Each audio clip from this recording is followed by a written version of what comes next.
കാവും അളവും ചേർന്നതാണ് കാവാലം എന്നാണ് അച്ഛൻ പറയുന്നത്. നമ്മുടെ മുമ്പിലൂടെ ഒഴുകിയിരുന്ന ഒരു ആറുണ്ട്. അതിനെ പൂക്കൈതയാറെന്നാണ് അറിയപ്പെടുന്നത്. പൂക്കൈതയാറ് അവളൊരായിരം കഥ പറഞ്ഞു. കാവാലം ശ്രീകുമാർ ലളിതസുന്ദരമായ ആലാപനത്തിലൂടെ മലയാളത്തിന്റെ മനം കവർന്ന ഗായകൻ.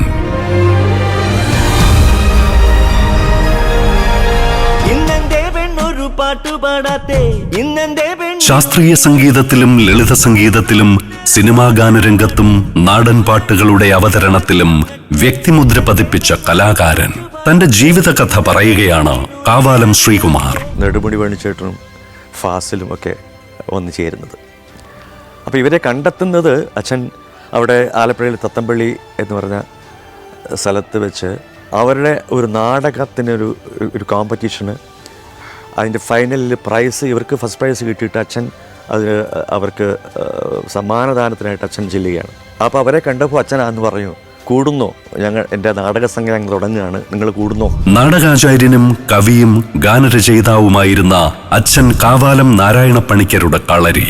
അച്ഛന് ആ ഓരോ സന്ദർഭത്തിൻ്റെ ഒരു സ്ക്രിപ്റ്റ് എഴുതിയിട്ട് ഓരോ സീനിനനുസരിച്ചുള്ള പാട്ടുകൾ എഴുതി കൊടുക്കുക.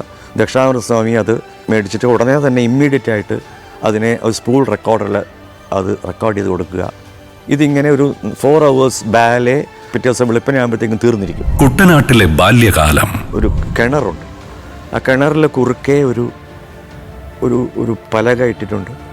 മൂടിയിട്ടൊന്നുമില്ല, കിണർ വേറെ ഒന്നുമില്ല. ആ കിണറിൻ്റെ ആ നടുക്കുള്ള പാലത്തിലൂടെ കയറി ഇറങ്ങി അപ്പുറത്തെത്താണ്. അവിസ്മരണീയമായ അനുഭവങ്ങൾ.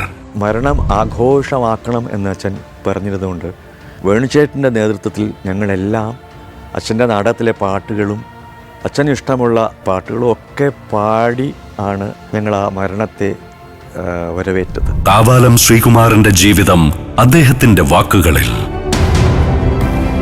ചരിത്രം എന്നിലൂടെ. സഫാരി TV ചാനലിൽ തിങ്കൾ മുതൽ വെള്ളി വരെ രാത്രി 10:30. പിന്നെ സഫാരി TV യൂട്യൂബ് ചാനലിലും.